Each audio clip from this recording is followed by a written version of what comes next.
Frères et sœurs en Christ, amis internautes, je vous salue dans le précieux nom de notre Seigneur et Sauveur Jésus-Christ. Et que la grâce de Dieu, les bénédictions de Dieu, les compassions de Dieu, les promesses de Dieu et la grâce de Dieu qui surpasse toute intelligence se déversent sur chacun de nous ici présents, abondamment au nom de Jésus. Amen. De ce pas, levons-nous pour la lecture de la parole de Dieu qui se trouve dans le livre de l'Exode, Exode chapitre 16, du verset 2 au verset 15. Je lis. Et toute l'assemblée des enfants d'Israël murmura dans le désert contre Moïse et Aaron. Les enfants d'Israël leur dirent, « Que ne sommes-nous morts par la main de l'Éternel dans le pays d'Égypte quand nous étions assis près des pots de viande, quand nous mangions du pain à satiété?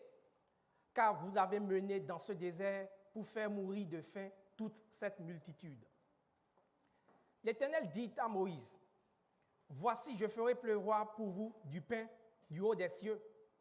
Le peuple sortira et en ramassera jour par jour la quantité nécessaire afin que je mette à l'épreuve et que je vois s'il marchera ou non selon ma loi. Le 6e jour, lorsqu'ils prépareront ce qu'ils auront apporté, il s'en trouvera le double de ce qu'ils ramasseront jour par jour. » Moïse et Aaron dirent à tous les enfants d'Israël, « Ce soir, vous comprendrez que c'est l'Éternel qui vous a fait sortir du pays d'Égypte. Et au matin, vous verrez la gloire de l'Éternel parce qu'il a entendu vos murmures contre l'Éternel. Car que sommes-nous pour que vous murmuriez contre nous? » Moïse dit, « L'Éternel vous donnera ce soir de la viande à manger et au matin du pain à satiété. Parce que l'Éternel a entendu les murmures que vous avez proférés contre lui, car que sommes-nous? Ce n'est pas contre nous que sont vos murmures, c'est contre l'Éternel. » Moïse dit à Aaron, « Dis à toute l'assemblée des enfants d'Israël, approchez-vous devant l'Éternel, car il a entendu vos murmures. » Et tandis qu'Aaron parlait à toute l'assemblée des enfants d'Israël, il se tournait du côté du désert, et voici, la gloire de l'Éternel parut dans la nuée. L'Éternel s'adressant à Moïse dit, « J'ai entendu les murmures des enfants d'Israël. Dis-leur, entre les 2 soirs, vous mangerez de la viande, et au matin, vous rassasierez de pain, et vous saurez que je suis l'Éternel, votre Dieu. » Le soir, il survint des cailles qui couvrirent le camp, et au matin, il eut une couche de rosée autour du camp. Quand cette rosée fut dissipée, il y avait à la surface du désert quelque chose de menu comme du grain, quelque chose de menu comme de la gelée blanche sur la terre. Les enfants d'Israël regardaient et ils se dirent l'un à l'autre, « Qu'est-ce que cela ?» Car ils ne savaient pas ce que c'était. Moïse leur dit, « C'est le pain que l'Éternel vous donne pour nourriture. » Je vous remercie. Veuillez vous remettre. La Bible que nous lisons chaque jour, par la grâce de Dieu, décrit Dieu comme le Tout-Puissant. Il décrit Dieu comme l'Éternel. Il décrit Dieu comme le Créateur. Et à cette titulature fournie et garnie que la Bible donne, je rajouterai certainement que le Dieu que nous servons est intelligent. Il est très intelligent. Qu'en pensez-vous l'oratoire? Est-ce que vous pensez que notre Dieu est intelligent et qu'il est très intelligent? Amen. Je dirais même plus, le Dieu que nous servons est le summum de l'intelligence. C'est le paroxysme de l'intelligence. Il n'y a pas plus intelligent que Dieu. Et l'intelligence de notre Dieu se manifeste par sa méthodologie.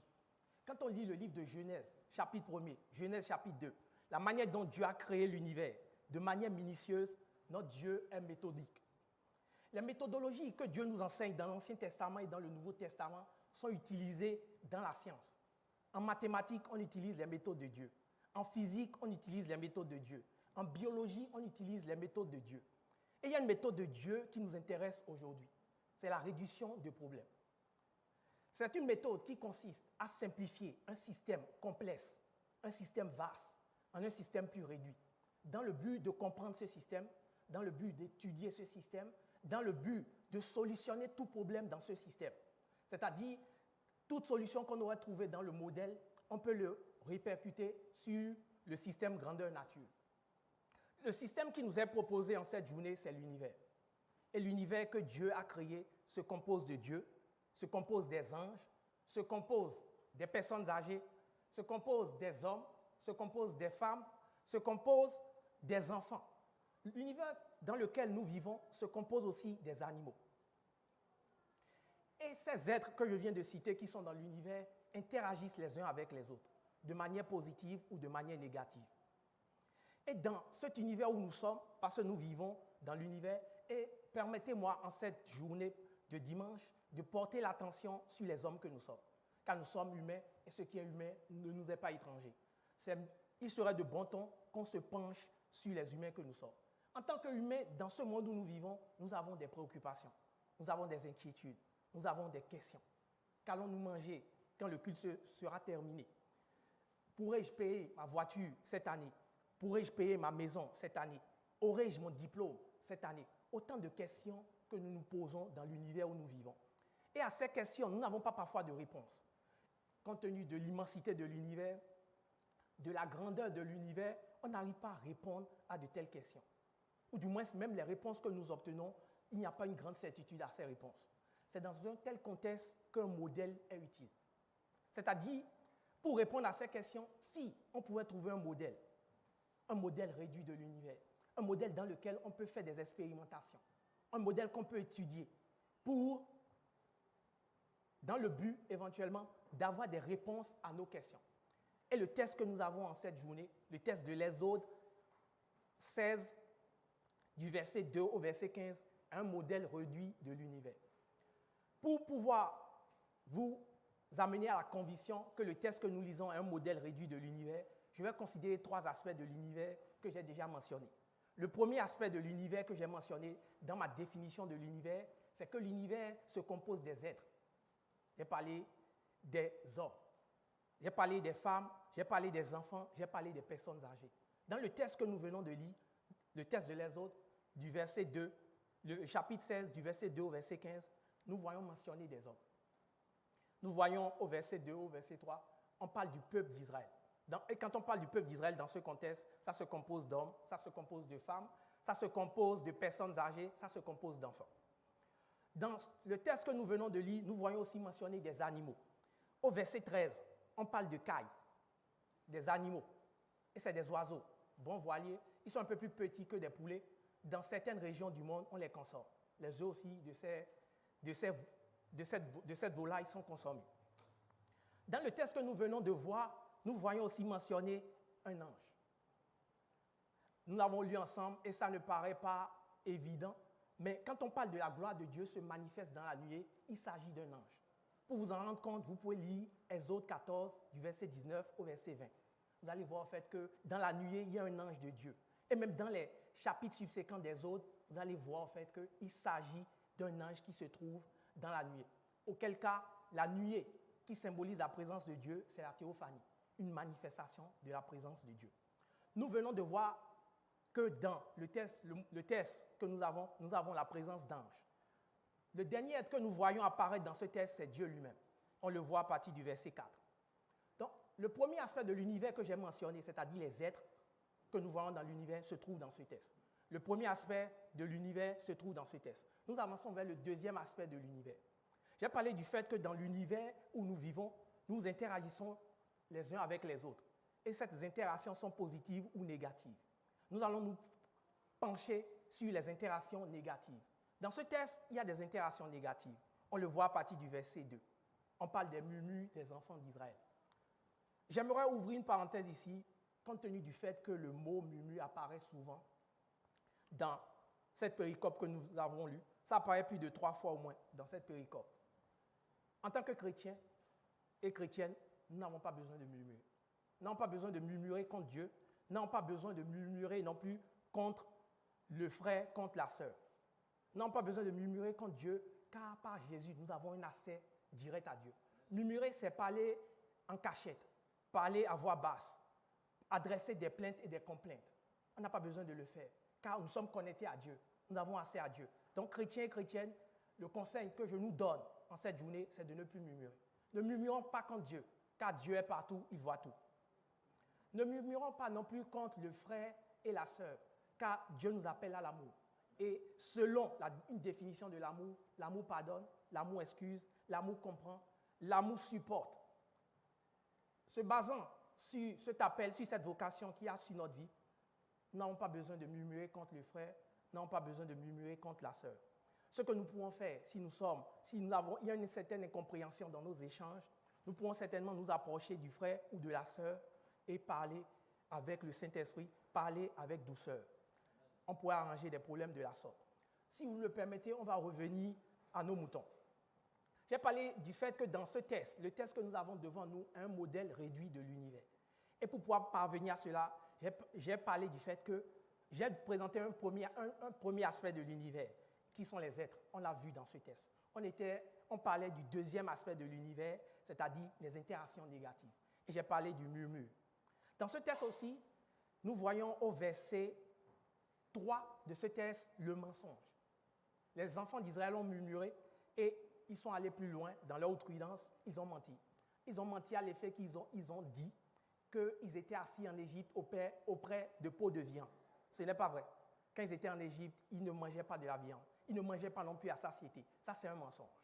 Et ce mensonge, au fait, des enfants d'Israël traduit une certaine inquiétude. Ça traduit la peur. Ça traduit le désespoir. Ça traduit le désarroi, le découragement des enfants d'Israël dans le désert. Et quand je parle d'interaction négative, cela peut être aussi vu comme le péché. C'est un mot, je dirais, pédant, juste pour parler de péché. Dans ce texte que nous venons aussi de lire, nous voyons mentionner des interactions positives. Et les interactions positives proviennent de Moïse et de Aaron. Moïse et Aaron, vous l'avez lu avec moi, ils font preuve de foi. Ils font preuve d'encouragement à l'égard du peuple. Ils font preuve d'amour. Le peuple a calomnié Moïse et Aaron, mais Moïse et Aaron ne s'en est pas pris au peuple. Il ne s'est pas énervé. On se rappelle que Moïse, il a fait des miracles extraordinaires devant Pharaon. Ce n'est peut-être pas avéré là, mais plus tard, dans l'histoire de les autres, il est montré que Moïse, quand il marchait dans le peuple, dans le camp, la terre tremblait. Quand il marchait, les gens ne pouvaient pas voir son visage. Et pourtant, vous voyez ici, il n'a pas pris pour acquis le pouvoir qu'il a reçu de Dieu. Il agit à l'égard du peuple avec amour. Ça, c'est des interactions positives que nous avons. Et ça, c'est le deuxième aspect de l'univers que j'ai considéré. Je vous rappelle, j'ai considéré pour définir l'univers, j'ai considéré 3 aspects. Le premier aspect, c'est les êtres qui sont dans l'univers. On a vu que les êtres qui sont dans l'univers se retrouvent dans ce passage. Le second aspect que j'ai considéré dans l'univers, c'est les interactions positives et négatives.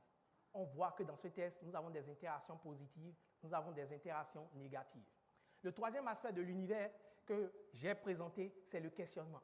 C'est les préoccupations que nous avons dans l'univers où nous vivons. Et dans ce texte aussi, il y a des préoccupations qui sont véhiculées. Je dirais les préoccupations et les questionnements ne sont pas directs, mais par intuition, en lisant le verset 2 et le verset 3, on se rend compte que le peuple de Dieu avait faim. Dans le désert où ils étaient, ils avaient faim. Dans le désert où ils étaient, ils avaient peur. Ils se demandaient qu'allons-nous devenir. Seigneur Dieu, nous avons faim, qu'allons-nous manger? C'était les questionnements que le peuple de Dieu avait dans le désert.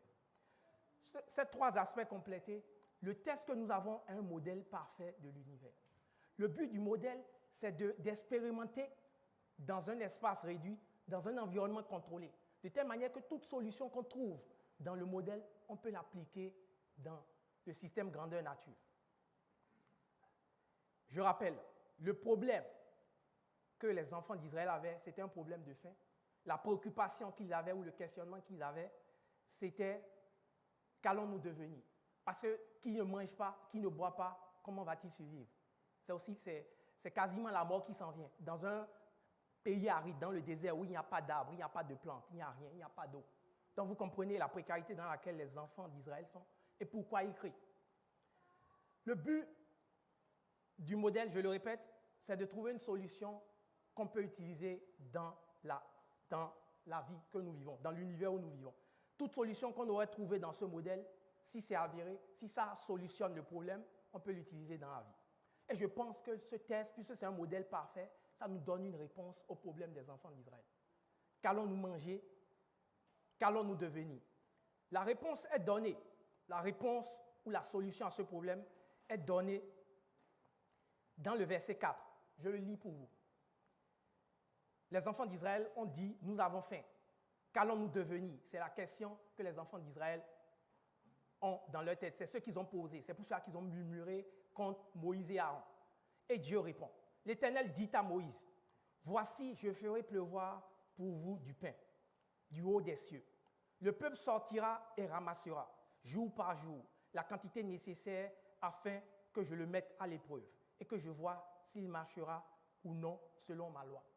Donc le peuple a faim. Le peuple demande qu'allons-nous devenir. Le peuple a peur de son futur parce qu'il n'arrive pas à manger. Et Dieu donne pour réponse le pain. Et le pain que Dieu donne ici, c'est quelque chose de majeur parce que ça vient du ciel. Les versets subséquents le montrent, que chaque jour, un premier jour, deuxième jour, troisième jour, quatrième jour, jusqu'au sixième jour, il pleuvait de la manne. Il pleuvait du ciel du pain. Donc ce n'est pas que Dieu, il a entendu cela, il lui a donné une grande quantité de nourriture et les a laissés. Mais chaque jour, il a donné au peuple de Dieu du pain du ciel. Et ça, c'est un miracle de Dieu. C'est une intervention directe de Dieu dans l'univers. Et le pain qui a été donné aux enfants d'Israël, le texte ne le dit peut-être pas, mais ils l'ont mangé pendant 40 ans. Ils ont mangé ce pain pendant 40 ans, jusqu'à leur entrée en terre promise. Et le pain qu'ils ont mangé n'a pas donné du diabète. Le pain qu'ils ont mangé n'a pas donné des maladies. Ils ne sont pas devenus gros. Ils ne sont pas devenus obèses. Ils ne sont pas devenus... Ils n'ont pas déprimé. Ils ne sont pas devenus fous. Ils n'ont pas maigri. Ils n'ont pas dépéri. C'est la qualité du pain, en fait. Donc, cette solution que Dieu propose au problème des enfants d'Israël, c'est une solution de qualité. Et cette solution que Dieu propose aux enfants d'Israël, juste pour vous rappeler, Josué et Caleb ont mangé de ce pain pendant 40 ans. C'est-à-dire, ils étaient en Égypte, ils sont sortis d'Égypte, ils ont été dans le désert pendant 40 ans et ils sont entrés en terre promise. C'est pour ça que je prends l'exemple de ceux-là. Certainement, d'aucuns pourraient dire qu'il y a l'exemple de Moïse, il y a l'exemple de Aaron, qui ne se sont pas plaints non plus. Mais je prends l'exemple de Josué et de Caleb parce qu'ils ont mangé de ce pain et ils ne se sont pas plaints. Pendant 40 ans, ils l'ont fait. Donc, ce que nous pouvons dire au terme de cette analyse, c'est que la solution que Dieu a donnée au peuple, à son peuple, quant au problème qu'ils avaient, le problème de faim, c'est une solution de qualité, une bonne solution. Une solution qui a duré pendant 40 ans. Ce que nous disons aussi de cette solution, du moins le nom qu'on donne aussi à cette solution, c'est la manne. Je ne sais pas si les frères l'ont affiché, mais le titre de notre prédication, c'est la manne. Et la manne, ça vient du mot hébreu, manou. Et manou, ça veut dire, ce n'est même pas, je dirais, le mot manne, ce n'est pas un synonyme de pain. Le mot manne, ça vient du questionnement des enfants d'Israël. Qu'est-ce que cela? C'est de là que vient le mot manne. Je vais vous dire en quelque sorte, ici on peut s'arrêter. On pourrait même arrêter la prédication ici, parce que nous avons trouvé une solution. Nous avons trouvé une solution. Il y avait un problème qui était posé, qu'allons-nous manger, qu'allons-nous devenir? On a trouvé une solution. C'est que Dieu a solutionné le problème. Dieu a donné du pain. Et on peut s'arrêter là. Mais maintenant, il y a une question majeure, parce que je vous ai parlé le but pour nous d'utiliser un modèle, c'est de pouvoir solutionner les problèmes que nous vivons dans l'univers où nous vivons. C'est pour cela que nous avons utilisé un modèle. Maintenant que nous avons trouvé une solution dans un modèle, il faudrait qu'on puisse le répercuter dans la vie où nous vivons.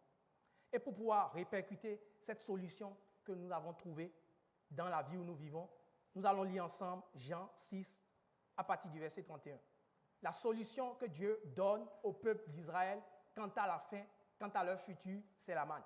Je lis pour vous Jean 6, à partir du verset 31, qui est comment on translate la solution que nous avons trouvée dans notre modèle dans le plan d'existence où nous vivons, dans le système grandeur nature. Jean 6, verset 31. Nos pères ont mangé de la manne dans le désert. Selon qu'il est écrit, il leur donna le pain du ciel à manger. Jésus leur dit, en vérité, je vous le dis, Moïse ne vous a pas donné le pain du ciel, mais mon Père vous donne le vrai pain du ciel. Car le pain de Dieu, c'est celui qui descend du ciel et qui donne la vie au monde.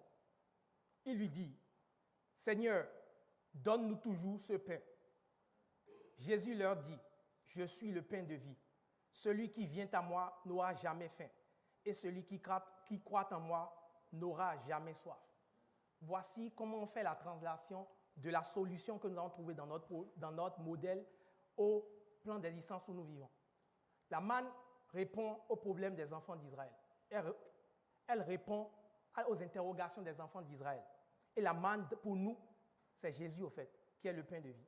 Autrement dit, ce que nous pouvons dire, rendu à ce point, c'est qu'en tant que chrétien, en tant que chrétienne, en tant qu'humain, nous avons des interrogations, nous avons des préoccupations, nous avons des doléances. Et compte tenu de ce test, de l'exercice que nous avons fait, la réponse à nos problèmes, c'est Jésus. La réponse à nos questions, c'est Jésus. Donc vous comprenez au fait pourquoi Dieu parle aux chrétiens et déclare, selon Ésaïe 41, le verset 10, « Ne crains rien ». Je parle de chrétien. Chrétien, c'est celui qui a accepté Christ. Chrétien, chrétienne, c'est ceux qui ont accepté Christ, qui sont en relation avec Christ. Et la parole nous dit, en tant que chrétien, « Ne crains rien, car je suis avec toi. Ne promène pas des regards inquiets, car je suis ton Dieu. Je te fortifie, je viens à ton secours. Je te soutiens de ma droite triomphante. » Selon Romains 8, verset 31. Que dirons-nous donc à l'égard de ces choses? Si Dieu est avec nous, qui sera contre nous? Dieu nous dit de ne pas nous inquiéter parce que la solution à nos problèmes, nous l'avons déjà, c'est Jésus. Dieu nous dit de ne pas nous inquiéter parce que celui qui répond à nos préoccupations, c'est Jésus. Donc il n'y a plus besoin de s'inquiéter. Il n'y a plus besoin de promener des regards inquiets. À ceux qui ont, et dans la marche chrétienne où nous sommes, il y a des gens qui marchent avec Jésus depuis 20 ans, depuis 30 ans, depuis 40 ans, depuis 50 ans. Ces gens-là pourront vous dire, ces frères et sœurs pourront vous attester qu'ils n'ont jamais été dégoûtés de Jésus jusqu'à date. Depuis qu'ils marchent avec Jésus, ils n'ont jamais eu le dégoût de Jésus. Donc, aux nouveaux baptisés, aux nouveaux frères et sœurs en Christ, je vous dirai, n'ayez pas peur. Car dans cette marche, nous ne serons pas dégoûtés de Jésus. La manne que Jésus symbolise, qui symbolise Jésus, je m'excuse, a été donnée aux enfants d'Israël pendant 40 ans. Ils n'en sont pas morts, ils ne sont pas devenus malades. Donc, si la manne a solutionné le problème des enfants d'Israël, Jésus peut solutionner nos problèmes. Jésus est suffisant pour nous. Je vous dirais que le fait que Jésus soit avec nous aussi, il y a une certaine implication. C'est qu'il ne va pas nous faire du mal. Autrement dit, tout ce qui nous arrive concourt au bien de ceux qui craignent Dieu. C'est-à-dire que ce qui va nous arriver quand on est avec Jésus, quand on marche avec Jésus, on peut penser que c'est pour que Jésus nous veut du mal. Jésus est méchant, ce n'est pas vrai. Car la manne que les enfants d'Israël ont mangée, ça leur a sauvé la vie. Ça leur a permis de rentrer en terre promise. Donc Jésus ne veut pas nous faire du mal. Aux chrétiens, aux chrétiennes. Je dirais même plus. Jésus va nous accompagner et veut nous accompagner jusqu'à la terre promise. Et pour nous, le chrétien, la terre promise, c'est le paradis en tant que tel. Donc c'est-à-dire aux chrétiennes ici présents, ne soyez pas inquiets. Jésus sera avec nous jusqu'à ce qu'on passe de vie à trépas. C'est-à-dire qu'on aille au paradis. Ayant parlé de la sorte aux chrétiens, aux chrétiennes, je m'en voudrais de ne pas adresser quelques mots aux agnostiques, c'est-à-dire ceux qui doutent, ceux qui recherchent plus de données pour affermir leur foi ou bien pour agir. J'aimerais aussi adresser un mot aux athéistes, ceux qui ne croient pas que Dieu existe. La parabole ou l'image que je donne à ces deux catégories de personnes, ici, dans la salle ou au travers d'Internet, c'est que le jardin d'Éden a une seule entrée. Vous vous rappelez, quand Adam et Ève ont été mis en dehors du jardin, il n'y avait pas deux entrées. Les anges de Dieu ont gardé une seule entrée. Il y avait deux anges de part et d'autre, et il y avait une épée qui tournoyait au milieu d'eux. Le Saint des Saints, qui est une représentation, ou du moins ce qui immortalise cette idée du jardin d'Éden, a une seule entrée. Et cette entrée est aussi gardée par des chérubins. Et au lieu d'une épée, il y avait un voile qui en cachait l'entrée. De la même manière aussi, le paradis a une seule entrée. Le jardin d'Éden, le Saint des Saints, le paradis sont liés. Le jardin d'Éden préfigure le paradis. Le Saint des Saints préfigure le paradis. Au jardin d'Éden, on se rappelle qu'il n'y a pas de douleur. Adam et Ève, quand ils ont vécu là-bas, ils ne souffraient pas. C'était la joie. Ils travaillaient et le travail n'était pas pénible. N'est-ce pas? C'est la même promesse qui est faite en ce qui concerne le paradis, en Apocalypse 21, que là-bas, il n'y aura plus de douleur, il n'y aura plus de maladie, il n'y aura plus la mort. C'est ce qui est promis. Et du moins ces 3 lieux, ces 3 emplacements ont une seule entrée. Et selon Matthieu 27, verset 51, que nous n'allons pas lire, Jésus est celui qui a ouvert l'entrée du Saint des Saints. On se rappelle, à la croix, quand il est mort, sa mort a provoqué quoi? Le déchirement, si je puis, ou la déchirure du voile, du haut en bas. Et cela, en fait, je pense qu'il y a des commentaires dans certaines Bibles qui parlent du fait que maintenant, il y a l'accès au Saint des Saints, il y a l'accès auprès de Dieu. Donc, celui qui a ouvert le Saint des Saints, c'est Jésus. Selon Jean 10, le verset 9, Jésus est celui qui a ouvert le jardin d'Éden, de manière imagée. Jean 10, verset 9, présente Jésus comme la porte. Et il déclare que celui qui entre par lui aura accès à de verts pâturages, qui se rapprochent beaucoup du jardin d'Éden, qui est comme un jardin. Aux amis agnostiques, aux amis athées, il y a une seule entrée. Cela veut dire qu'il y a un seul chemin. Et ce chemin, au fait, c'est Jésus. C'est Jésus qui a ouvert le Saint des Saints. C'est Jésus qui a ouvert le jardin d'Éden. Et c'est Jésus qui ouvre le paradis. Si vous avez cherché pendant longtemps, vous cherchez quelle est la solution, quel moyen, à cause de l'immensité de l'univers, vous n'avez plus besoin de chercher. Je dis en quelque sorte, vos recherches sont fructueuses maintenant. Ce que vous recherchez, c'est Jésus au fait. Et Jésus est incontournable. Avant de terminer cette prédication, j'aimerais adresser une question. Y a-t-il quelqu'un dans l'assistance qui aimerait ramasser de la manne cet après-midi? Ce n'est pas encore l'après-midi. Mais est-ce qu'il y a quelqu'un en cette journée qui aimerait ramasser de la manne? C'est-à-dire qui aimerait accepter Jésus dans sa vie? Je vous dirais, si cela est votre entreprise, cela est votre but, c'est ce que vous avez envie de faire, l'Église Oratoire Baptiste française se tient à votre disposition afin de vous accompagner dans cette entreprise. Une entreprise de vie, une entreprise qui nous introduit au paradis dans la présence de Dieu. Frères et sœurs, je vous remercie. Soyez bénis et bon dimanche.